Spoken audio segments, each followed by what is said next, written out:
Hey everybody, I'm here with a quick video on P. Diddy, Brother Love. I'm going to give you my prediction on what's going to happen to Brother Love within the next couple months. I'm predicting the last quarter of this year is when things are really going to come crumbling down. Now, listen, just in case you're not familiar with the story and his latest lawsuit, let me share a screen to bring y'all all up to date. Hold on one second.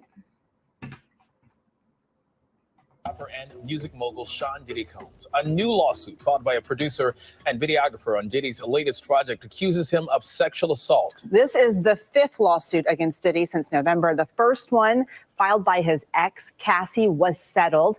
Here to break it all down, Better Call Brian, ABC News contributor and attorney Brian Buckmeyer. Thanks for being with us. My pleasure, guys. There are so many disturbing allegations in this suit. Just give us the Cliff Notes version of it. All right, so if we're talking about this last one with Rodney Jones, he's saying that he was a producer on Sean Combs or Puff Daddy's recent album, the Love album, and he lived with him from November of 2022 to September 2022 to November of 2023, just a little over a year. And he says in that time he was basically groomed. While he was making music, he was also subjected to a lot of illegal activities, whether it be drugs, sex, partying. There were other celebrities named in this lawsuit who were with underage women and were participating in sex trafficking. So it's a lot of grotesque and almost horrible allegations of trafficking, sex assault, and the like. And the big part about this case, I think, at least the claim, there seems to be video evidence that are screenshot throughout the complaint. And Diddy's attorney released a statement, and we want to put that up for our viewers and read it in part, saying, quote, Little Rod is nothing more than a liar who filed a $30 million lawsuit shamelessly looking for an undeserved payday.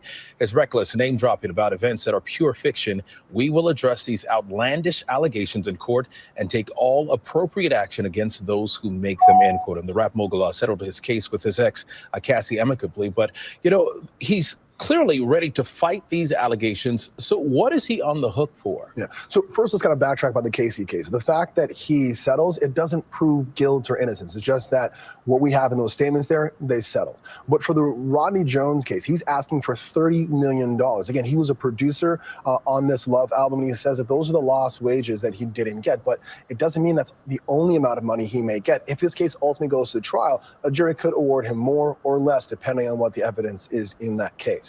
I mean, there's no doubt that Diddy is one of the most powerful people in the music industry. He is worth billions of dollars. How does that, who he is, factor into all of these cases? Because there are multiple cases. Yeah.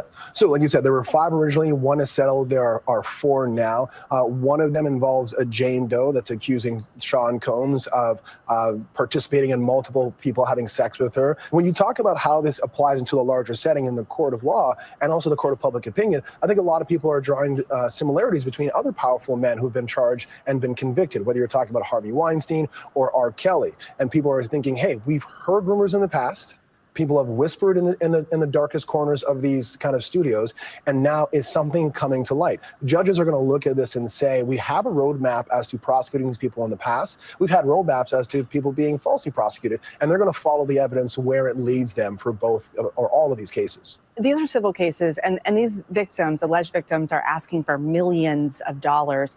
How does someone determine what that number is for damages? So there are different types of damages that are kind of over-encompassing under a larger umbrella, and then there's stuff that we hear underneath. So for example, you might hear a term like compensatory damages. It's just a fancy way of saying to compensate a person. That's like lost wages, medical bills, emotional distress. And for that, you can calculate. I can calculate how much money I lost because of this harm of me not being able to go to work. There are nominal damages, which you're just saying this person wronged me. Think like trespass. You broke the law or you broke a contract, but I wasn't really harmed in a way that money can be attached to it. But the big one, I think that if Sean Combs is found liable, not guilty because it's civil, are punitive damages. That's meant to punish. And if you're looking at a case where someone is found liable for the types of allegations that a person is kind of throwing at Sean Combs now, a jury and or a judge can look at this and say, I want to punish you for a lot more money than what the plaintiff is asking for. Brian Buckmeyer, this will be something we'll be watching for a while. Absolutely. Thank you. Brian, thank you. Ooh, something we're going to be watching for a while. So I have my theory on where Little Rod is. I have my theory on what they're trying to do with Diddy. And when I say they, I mean like FBI level. I have a theory on when the walls are going to become crashing down on him to the point where somebody's picking him up, going to Star Island or his mansion and doing the clink clink on him. Listen, guys, we're going to get more into this story right after this.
All right, guys. So first, I'm going to remind you when Little Rod first said that he needed help to sue Diddy because he was done wrong by him. I'm going to go to his Instagram.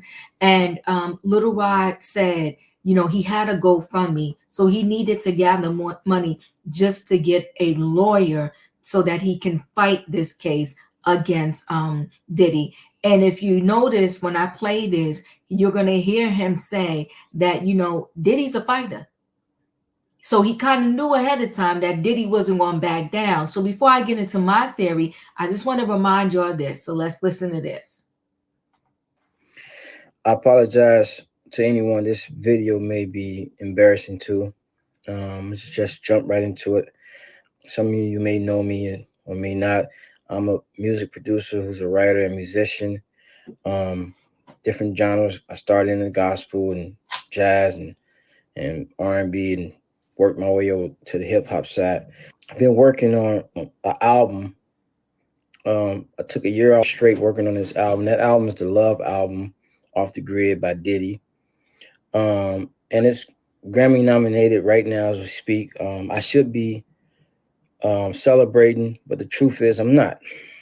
Taking this album on has required so much time, months and at a time, 16 hours to 24 hours a day.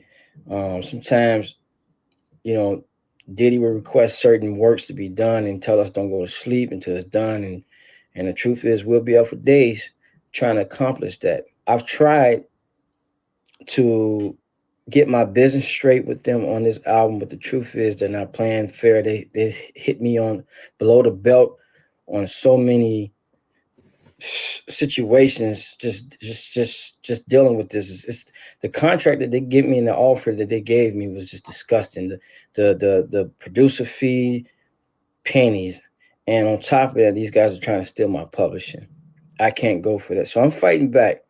He's a fighter, but I'm going to put in this fight. I got to do it for myself, my rights, and most importantly, my kids. Taking my publishing or stealing it is I'm not going to let that happen. Not going to let that happen. Again, this is one of those projects that took so much time from me. I missed holidays with my family, just out working on this album. At what point I was running around with the hard drives, the computer, just to run the ball on this album, to finish the production on it, make sure that this album came to, a good project with good vibes, just where it is right now.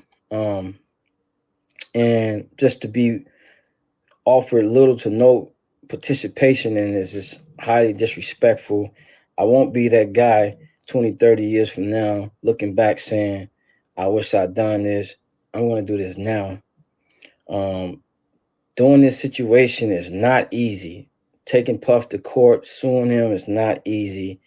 I don't have the monies that it's going to take to fight him in court. So I'm just asking, if you in support, please. The link is in my bio to my GoFundMe. The money will go towards my attorney fees, and to just make sure I'm keeping my head above water during the process. I really appreciate this. Thank you so much.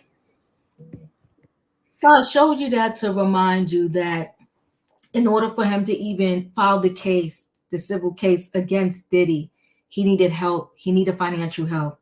He also needed financial help because he wasn't going to be working during this time. Because, okay, I'll play this one really quickly, but he pretty much said, I'm not working. I'm not going to do anything, because he had to pretty much go in hiding because there was threats against him, allegedly. Hold on. Let's listen. Hello, everyone. Until further notice, I will not be performing at any gigs or anything like that. For security reasons, my family, friends, everyone close to me, it just feels like there's a lot of potential threats, and everybody's just telling me what he's allegedly capable of, and it's very scary for myself, and it has me worried about my kids, and just sleeping with anxiety and different things like that. So just moving forward, just want to pause on everything until we know that it's clear and safe for me to come back outside of work. I appreciate you all for your love and support, and everybody that knows me, etc. Thank you so much. Love. Now that kind of was his like goodbye, as in I gotta go lay low and hide a little bit. So let me just show you this one, and then I'm gonna give you my theory. So I said, I run shit. Yeah, you do. Yeah. Little Rod ain't worth giving this kingdom to if we don't control his publishing. I can solve his efforts with 3 other human beings. He's eating at our table, and I like his backstory, but you need to have other people. It's hard to work with him unless we have his pub. He's a piece of shit human, but we do not need his talent unless we can work with him. Yeah, go ahead, because I run shit. So I said, I run shit. Yeah, you do. Yeah. Little Rod ain't worth giving this kingdom.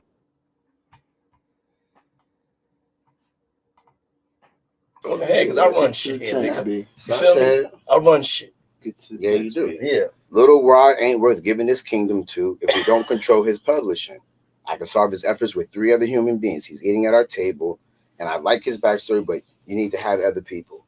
It's hard to work with him unless we have his pub. He's a piece of shit human, but we do not need his talent unless we can work with him. Yeah, go ahead. So let me say this. This is my theory on the situation. 1, I believe that Little Rod is in protective custody. This is just my theory. I don't have no facts. Nobody sent me nothing. I'm telling you what my thought process is.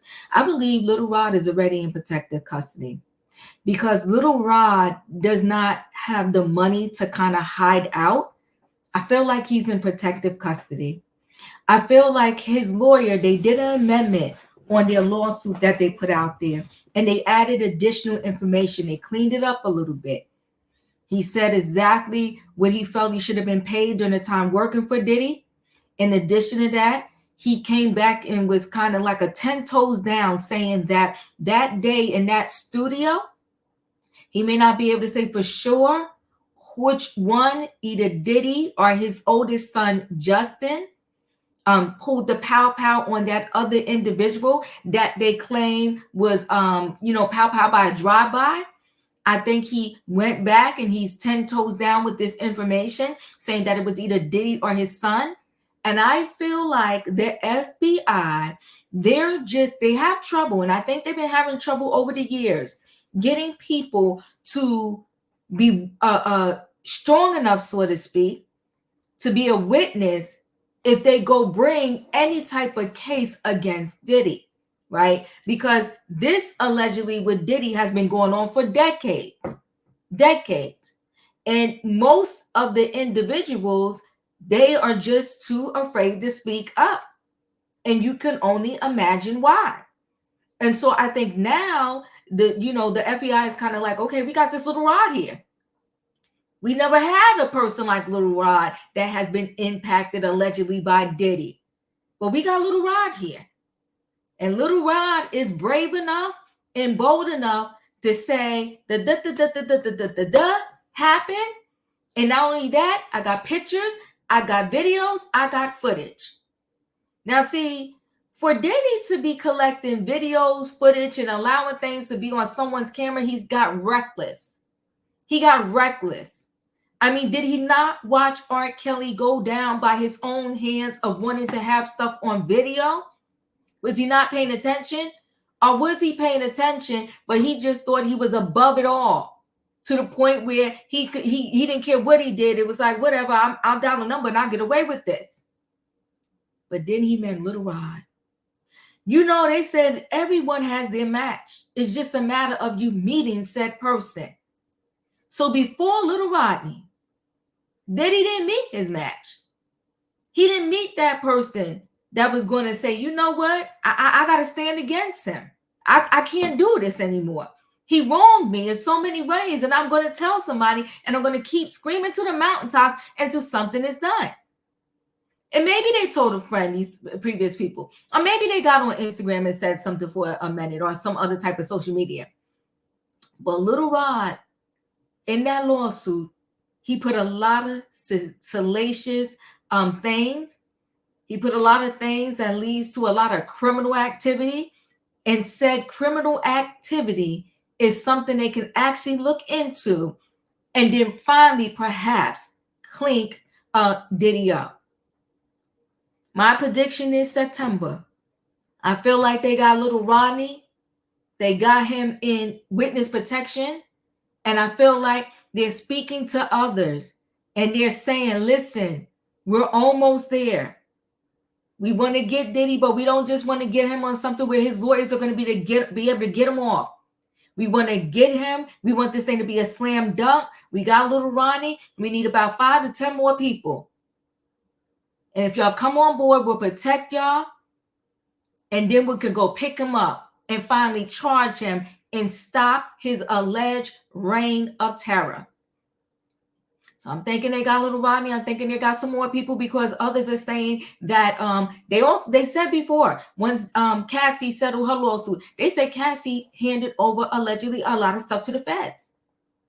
So they already started the ball rolling with the stuff Cassie submitted to them. Now they got Little Rod. And I heard that Justin's mom, Misa Hilton, I heard that she's, wet, and she started talking. Why? Because she don't want to see her son go down for something his dad did, or maybe his stepdad. Because there's a whole nother story about that. I want to stay focused for a minute. So I'm telling you my thought. You can let me know yours. I feel like Little Rodney is in witness protection. I feel like Little Rodney is giving the feds every piece of information he has. I feel like he wasn't the first one. Little Rodney is just helping them for a case they already started and evidence they already had. So with Little Rodney, allegedly Justin's mom and some others, they're just making sure that everything they have, they could get him something that was something that's going to stick. And when I say him, I mean Diddy. And then they're going to go click him up. And I'm saying September 2024.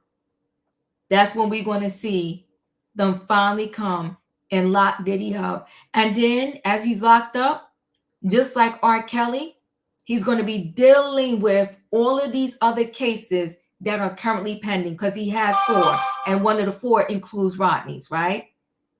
The only difference maybe between Diddy and R. Kelly no longer had enough money to go to trial and be free. Diddy will be free probably because he still has enough money while all the cases and the trials are pending against him. But I think in September 24, because that by then they're going to have enough people that came up and said, you know what? Okay, I'm going to do it. And they're going to have this thing on lockdown. And that's when they're going to come for Diddy. I'm saying September 2024. And listen, like I said, I ain't psychic. I'm not trying to act like I am. That is just my thought. As I put all the puzzle pieces together, I feel like Little Rodney, because he said himself, he really didn't have the money to go and hide it.